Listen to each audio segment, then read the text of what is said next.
There have been many requests asking about the international process when it comes to applying to and what it's like to be an international student coming here. There's some colleges in the US that provide like full scholarships to international students, but it's not as common as it is for American students. You got countries like Nigeria. You find like, I think this year we have like 2 or 3 students from Nigeria coming at once. If you get in, you get free tuition, you get your house, like board and room for free for your entire like freshman year.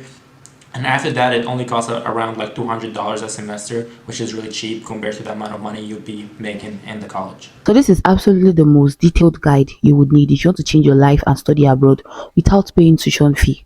All I can tell you is to take me for my word and do whatever it takes to get the guide. If you don't, well, you would wish you had. And if you do, that will be the best decision you have ever made.